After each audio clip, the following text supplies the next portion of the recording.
There are 7 subtle mindset shifts that quietly separate men who build real power and wealth from those who stay stuck, grinding their whole lives.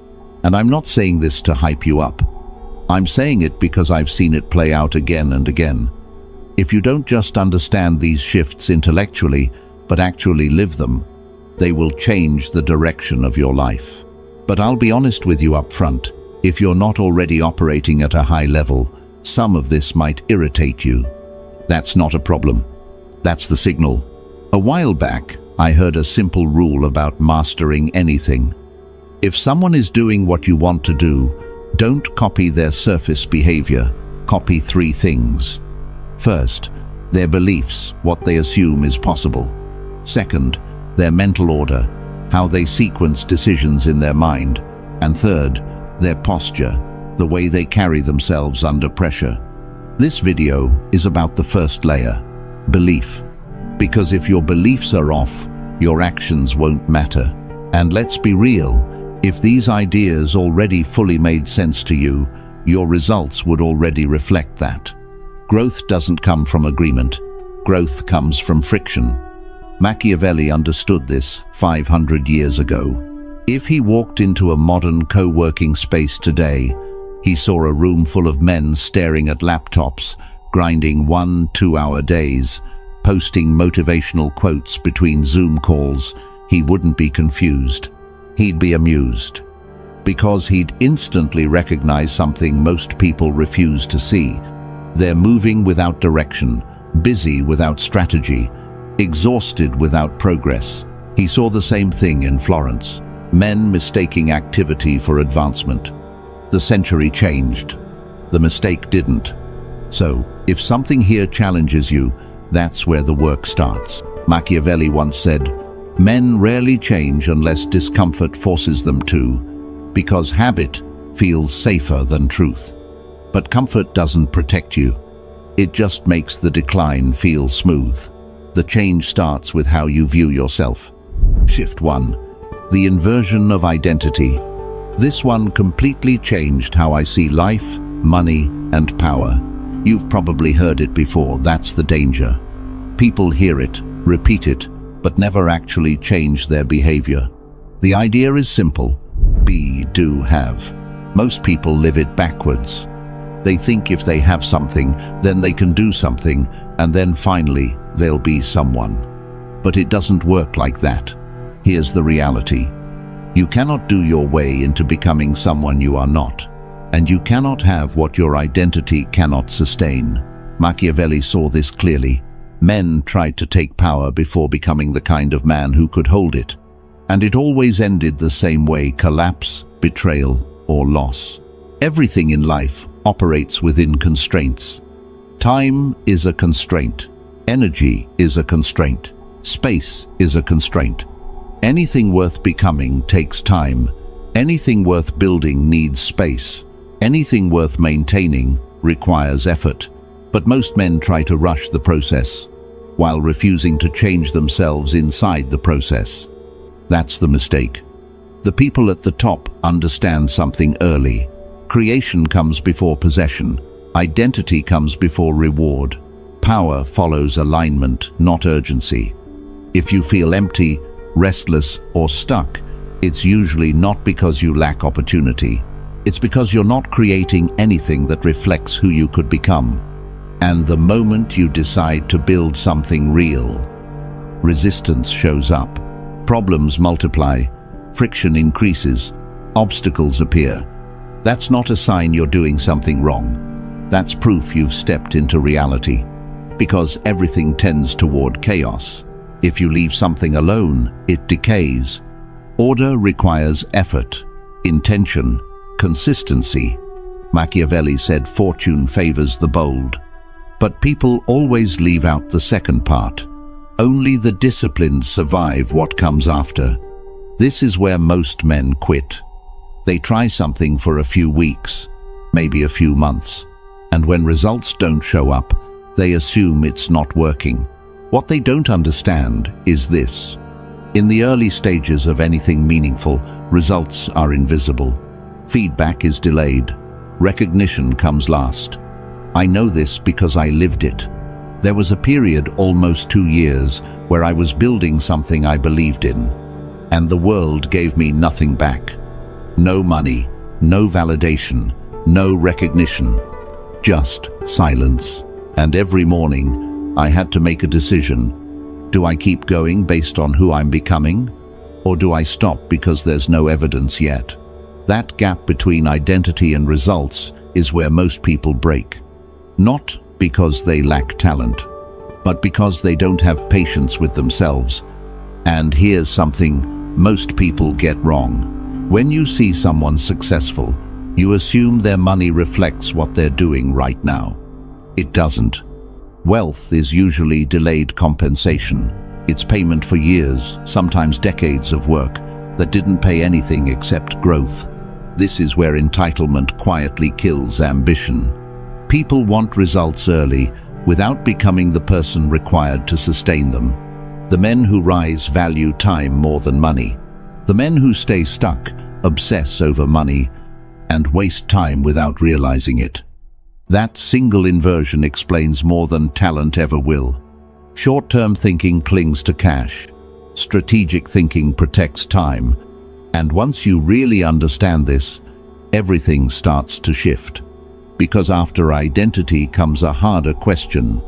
If effort alone isn't enough, then what actually creates results?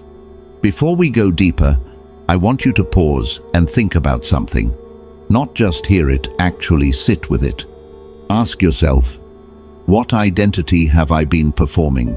And what identity have I been avoiding? There's a gap between those two. And that gap is running your life, whether you admit it or not. If you can name it clearly, you can start changing it. And if this kind of thinking feels different, if it's not just motivation, but something sharper, something uncomfortable, then you already know. This isn't about feeling good. This is about seeing clearly. Because in the next part, we're going to break down something even more uncomfortable. Why the hardest workers often earn the least, and why value not effort is the real currency. Shift 2. The value ladder. Once you understand that identity comes first, the next realization hits even harder. And if you've spent your life working hard, this one can feel almost offensive. Effort alone does not determine outcomes. Value does. And value exists in levels. This is where a lot of men lose years, sometimes decades, without even realizing why. Because not all value is created equal. There are different layers to how humans create value, and each layer is rewarded differently. At the lowest level, you have execution.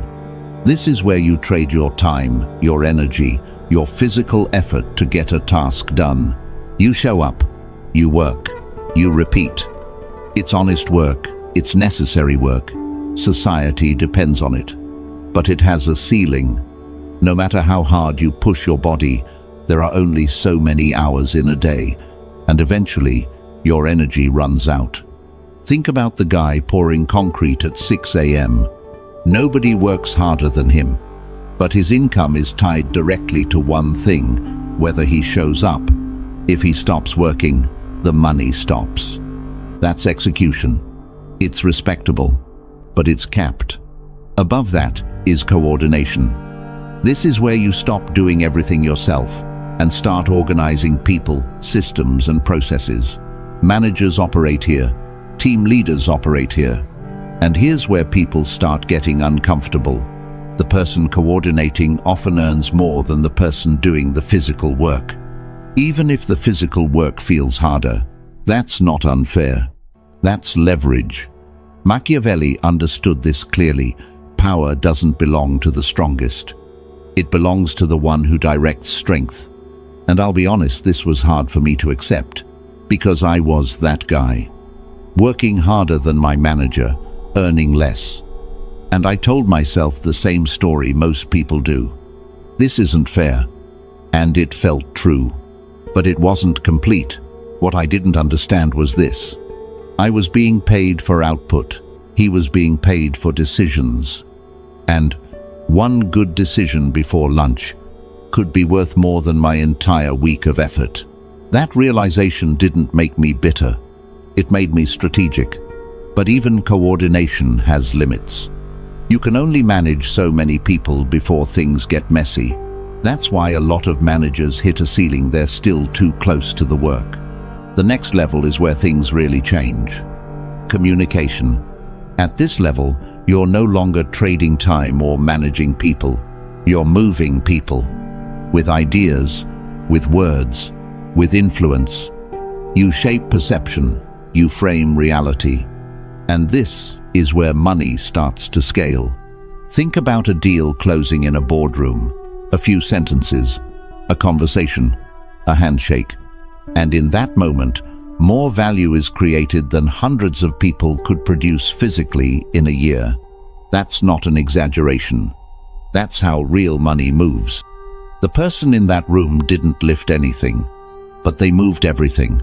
This is why salespeople, negotiators, lawyers, creators, and media personalities can earn more in a year than some people earn in a lifetime.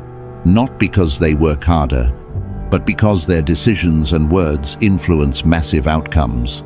And above that, there's the highest level. Imagination. This is where systems are created. At this level, you don't just communicate, you design. You don't just influence people, you build the environment they operate in. Every app you use, every platform you scroll, every system you participate in, you're inside someone else's imagination. They created the rules. You're playing the game. Businesses, platforms, movements, financial systems, they all start here. Machiavelli would call this the domain of rulers. The ones who write the rules, instead of following them. Now, here's the problem. Most people never consciously move up these levels. They stay where they started and hope that working harder will somehow compensate for their position. It won't. Wealth is not created at the bottom of the ladder. It's created above it. Moving up requires a new mechanic. Shift 3, the leverage principle. It is easier to make a large amount of money in a short time than it is to make a small amount slowly over a long time. That sounds crazy at first, but think about it. Making small money slowly requires constant effort, constant presence, constant survival. Making large money quickly requires leverage, systems, precision. One path scales exhaustion, the other scales impact. I didn't believe this at first either, but once you see it, you can't unsee it. And the reason this idea feels unrealistic isn't because it's wrong. It's because accepting it forces responsibility. Because if it's true, then staying small isn't fate. It's a decision. And most people would rather believe the system is rigged than admit they've been playing at the wrong level. Once this clicks, your standards shift. What used to feel like good money starts to feel inefficient. Not because you're greedy, but because you see the trade-offs more clearly. You stop asking, how can I earn more? And you start asking, what deserves my time? That one question filters out most distractions, and this connects to something else that traps people. But leverage demands total focus. Shift 4, the power of concentration. Too many options, too many paths, too many shiny opportunities. The problem isn't lack of opportunity, it's lack of commitment. When you chase everything, nothing compounds. The men who rise do something different. They concentrate. They pick a lane that allows leverage, and they stay there long enough for identity and skill to merge. And when that happens, it looks like overnight success. But it's not. It's compressed time. And here's the uncomfortable truth. If you don't consciously choose to move up the value ladder, life will lock you into the level you tolerate. Not because you can't do more, but because you never demanded more from yourself. So I want you to do something honest. Look at the last 12 months of your life. Not what you think you did, what you actually did. Where did your time go? Were you operating at execution, coordination, communication, or something higher? Because your calendar doesn't lie. And the gap between where you think you are and where your time proves you are, that gap is your reality. And if this is starting to shift how you see things, good. Because in the next part, we're going to break something even deeper. A belief that sounds smart, responsible, even logical, but quietly keeps people stuck for years.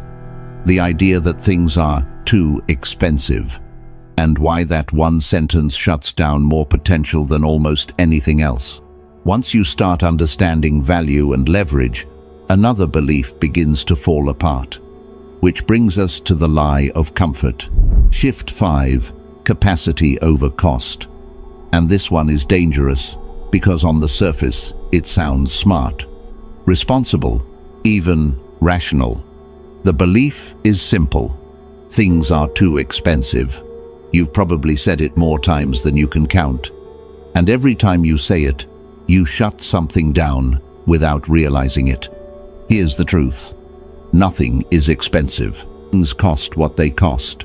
The real issue is whether you can afford it at your current level. Machiavelli would recognize this instantly because it's a self-imposed limitation. People frame their constraints as if they come from the outside. The price is too high, the market is too tough, the economy is bad. But most of the time, the cage isn't locked. They're just sitting in it. Because standing up requires becoming someone they haven't become yet. When you say something is too expensive, you make the object the problem. When you say you can't afford it, you make yourself the variable. And that's uncomfortable, because you can't escape yourself. I used to live inside what I now call make-do logic. If something broke, I fixed it. If something was outdated, I patched it. If something was inefficient, I tolerated it. And I told myself I was being smart. But I wasn't building wealth. I was preserving limitation. Cheap car, constant repairs. Cheap tools, wasted hours. Cheap decisions, expensive consequences. At the time, it felt responsible. In reality, I was trading time, the one thing I can't get back, to avoid upgrading my thinking. And that trade never works long term. Some of you already know exactly what I'm talking about. You're sitting there doing the math, trying to figure out if you can afford something that could actually change your situation. A course, a move, an investment, a connection, and at the same time, spending money without thinking on things that change nothing. And deep down, you know it's not really about money. It's about permission. You're waiting for your circumstances to tell you it's okay to level up, but they won't. Circumstances don't promote you. Decisions do. People who operate at a higher level think differently. They don't ask, how can I get this cheaper? They ask, how do I become the kind of person for whom this is normal? That question changes everything. It forces growth. It shifts your priorities, your standards, your behavior, because attention matters more than money. If you focus on cost, you stay small. If you focus on capacity, you expand. And this ties into a pattern you see everywhere. Across business, sports, content, money, everywhere. A small percentage produces the majority of results. A few companies generate most of the revenue. A few creators get most of the attention. A few decisions create most of the outcomes. The rest is noise. This isn't unfair. It's structure. Machiavelli understood this power naturally concentrates. Not because someone designed it that way, but because that's what power does. And here's what makes people uncomfortable. Average behavior scales massively. That's why the middle feels crowded. Everyone is competing for the same space. The same jobs, the same opportunities, the same outcomes. And it feels suffocating. But at the top, it's quiet. There's less competition, less noise, more space. And the only price of entry is this: You have to be willing to be different for longer than feels comfortable. That's it. Most people won't do it. Not because they can't, but because the crowd feels safe and the climb feels lonely. Once you see this clearly, your strategy changes. You stop trying to optimize everything, and instead, you start identifying the small number of actions that actually produce results. Because most of what you're doing isn't wrong. It's just inefficient. When you double down on what matters, momentum shows up fast. And this is why the idea of equal outcomes doesn't hold up in reality. You can't equalize results without equalizing effort, focus, skill, and sacrifice. And even then, the imbalance returns. Because productivity comes first, income follows. Yet, most will still hesitate. Shift 6. The invisible cost of inaction. The calculation most people never make. They know the cost of action, but they never calculate the cost of inaction. And that's where the real damage happens. Because inaction doesn't send you a bill today, it sends it later. With interest, opportunities don't come with expiration dates written on them. They show up as conversations, moments, decisions, discomfort. And if you hesitate, they disappear. Machiavelli warned that men don't lose power through attack. They lose it through delay, through standing still while everything around them moves. The same thing happens in your life. You don't destroy your future dramatically. You postpone it, quietly, until there's nothing left to postpone. I learned this in a moment that stuck with me. I was at a small event, listening to someone who had real results. Not flashy, not famous, but sharp. Afterward, we sat down and talked. For hours, he broke down how his world worked. Deals, leverage, access. And the whole time, part of my mind was doing what most people do, wondering if I belonged there, calculating the gap between his world and mine. When the bill came, he reached for it, and I stopped him, not out of ego, but because I understood something in that moment. If I let him invest in me while I risked nothing, I was signaling exactly who I was. And it wasn't about the money, it was about the message. Was I someone who shows up and takes, or someone who puts something on the table?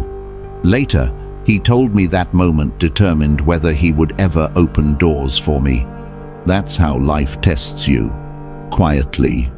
No announcement. No warning. And those moments compound. Forward or backward. Because sometimes action costs money, but inaction costs years. Sometimes action costs discomfort, but inaction costs identity. Sometimes action costs risk, but inaction costs access to rooms you'll never enter again. People at the top understand this. They pay for speed, they pay for proximity, they pay for information. Not because they like spending, but because they understand time doesn't come back. Short-term thinking saves money and wastes years. Strategic thinking spends money to compress time. Once you stop hesitating, everything becomes a tool. Shift 7. Strategic conversion. Every time you spend money, ask a different question. Not, how do I reduce this? But, how do I turn this into leverage? How do I make this work for me? Most people never ask that, so they never see the answers. You don't need to reinvent your life to do this. Just look at what you're already doing differently. Where you live, what you enjoy, what you're learning, who you talk to. Most people consume. Strategic people convert. Let me give you an example. Someone spends money on food every month. Most people just eat. One person decides to turn those meals into connections. Now, every dinner becomes a meeting. Every restaurant becomes a room of opportunity. Same money, completely different outcome. That's leverage. That's conversion. And this is why some people build empires from ordinary habits. Not because they're more talented, but because they ask better questions. Consistently. Now here's the part most people struggle with. You won't always get answers immediately. Sometimes you ask a better question, and nothing happens. For weeks, months. And that silence makes people uncomfortable. They assume it means stop. But it doesn't. It means think deeper. Powerful people can sit in uncertainty without running back to comfort. They let ideas mature. Machiavelli said, "Men don't fail because opportunity disappears. They fail because they abandon themselves the moment clarity disappears." And that still applies today. If you never ask better questions, life answers for you. And its answers are harsh. You stay the same. You repeat the same year. You call it stability. And eventually, you realize you didn't choose your life. You drifted into it. That's how most people lose. Not through disaster, through neglect. Let me be clear. None of this guarantees millions. That's not the point. The real outcome is more dangerous than that. Agency, direction, momentum, the ability to move forward on your terms. Most people never even get that. Not because it's unavailable, but because they won't act until they feel ready. And that moment rarely comes. Here's the truth.